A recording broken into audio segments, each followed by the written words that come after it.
Hello friends, good morning. मैं अशोक और आप सबका स्वागत है मेरे YouTube channel AK official stenography series में। दोस्तों, आज मैं आपके लिए डिक्टेशन 80 शब्द प्रति मिनट लेकर आया हूं। दोस्तों, यह डिक्टेशन राजस्थान हाई कोर्ट, विधानसभा, SSC, SSB, BSF, CRPF, CISF, ITBP, NTPC, railway और भी ऐसे बहुत सारे डिपार्टमेंट हैं जिनमें यह डिक्टेशन डिक्टेट की जाती हैं। दोस्तों, डिक्टेशन के साथ साथ आपको विराम चिन्ह, कोमा और शब्द शुद्धि के बारे में भी बताया जाएगा। दोस्तों, अगर आप लोग स्टेनो सीखना चाहते हैं तो इसके लिए मैंने वीडियो बना रखे हैं। आप लोग प्लेलिस्ट में जाके वीडियो देख सकते हैं और स्टेनो सीख सकते हैं।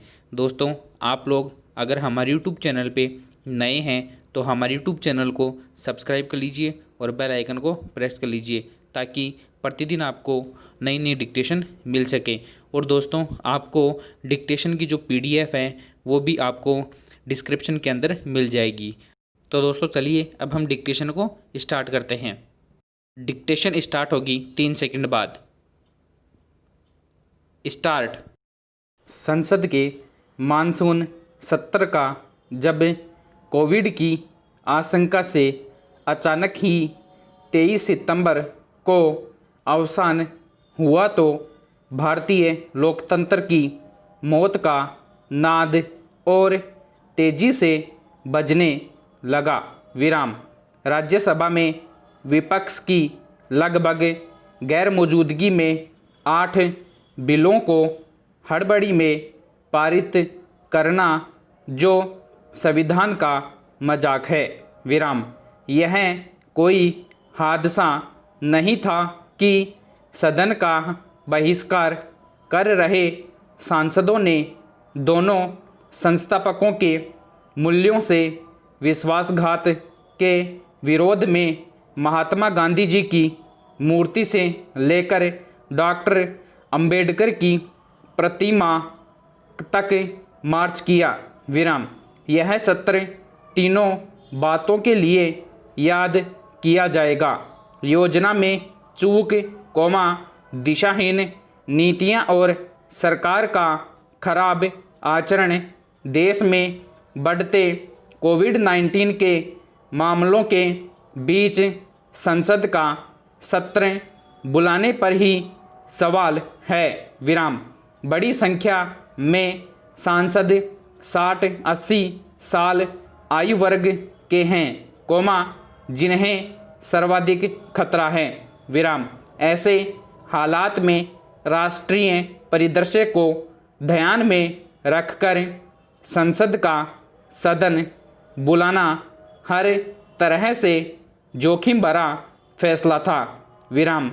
ऐसा नहीं है कि विधायी कार्य और संवैधानिक जनादेश का पालन नहीं होना चाहिए। विराम। इसके विपरीत मैंने बार बार तर्क दिया कि इसको आभासी प्रक्रिया से किया जाए। विराम।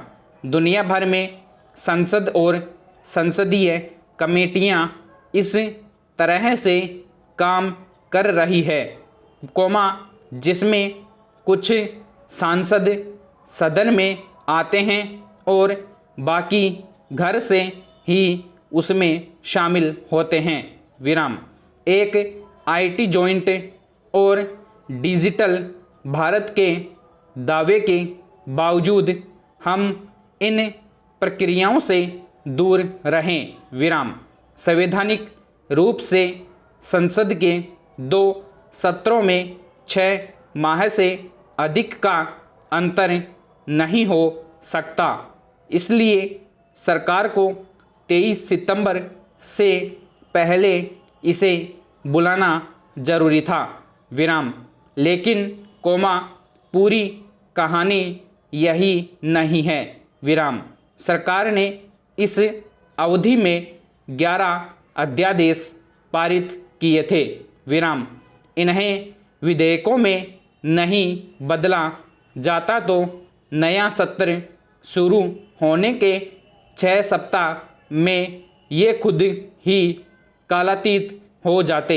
विराम।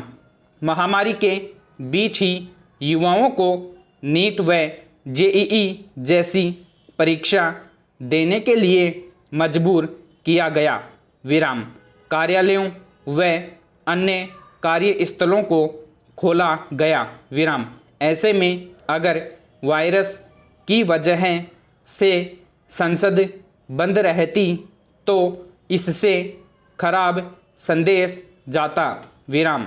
इसलिए आधे अधूरे तरीके से संसद का सत्र बुलाया गया, सरकार ने तेजी से विधायी काम निपटाए। विराम। यहीं पर हमें दिशाहीन नीतियां नजर आई। विराम। अध्यादेश सामान्यतः विशेष परिस्थितियों में लाए जाते हैं, लेकिन यह सरकार विवादास्पद मुद्दों पर लगातार ऐसा कर रही है। विराम।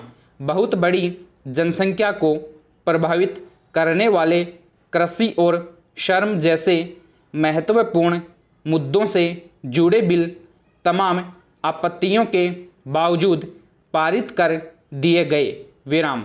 राज्य सरकारों से चर्चा किए बिना सरकार द्वारा खेती को विनियंत्रित करने और छोटे किसानों को बड़े कॉरपोरेट के भरोसे छोड़ने, श्रम कानूनों में परिवर्तन से श्रमिकों को होने वाले नुकसान की वजह से विपक्ष उत्तेजित रहा।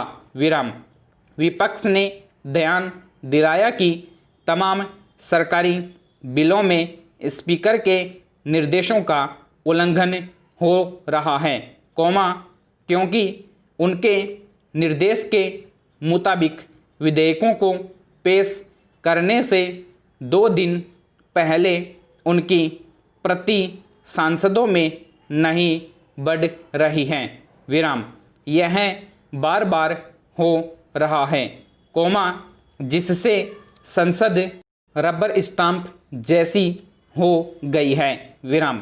भाजपा ने लोकसभा में प्रचंड बहुमत का इस्तेमाल विधेयकों को पारित कराने में किया, लेकिन चीन के साथ तनाव पर कोई चर्चा नहीं हुई। विराम। नई शिक्षा नीति न पेश हुई, न इस पर बहस हुई। विराम। लॉकडाउन में प्रवासी श्रमिकों के कष्टों, बढ़ती बेरोजगारी जैसे मुद्दों को नज़रअंदाज किया गया। विराम। साथ ही देश की खराब होती अर्थव्यवस्था पर भी सांसद सरकार को नहीं घेर सके। विराम। बिना वजह प्रश्नकाल खत्म कर दिया गया। विराम। दोस्तों, मुझे आशा है कि आप लोगों को हमारा वीडियो पसंद आया है। दोस्तों, अगर वीडियो पसंद आया है तो लाइक कीजिए, कमेंट कीजिए और शेयर कीजिए। और दोस्तों, आप लोग अगर हमारे यूट्यूब चैनल पे नए हैं तो हमारे यूट्यूब चैनल को सब्सक्राइब कर लीजिए और बेल आइकन को प्रेस कर लीजिए, ताकि प्रतिदिन आपको नई नई डिक्टेशन मिल सके। और दोस्तों, आप लोगों को इस डिक्टेशन का जो PDF है वो आपको डिस्क्रिप्शन के अंदर मिल जाएगा। थैंक यू दोस्तों। जय हिंद, जय भारत।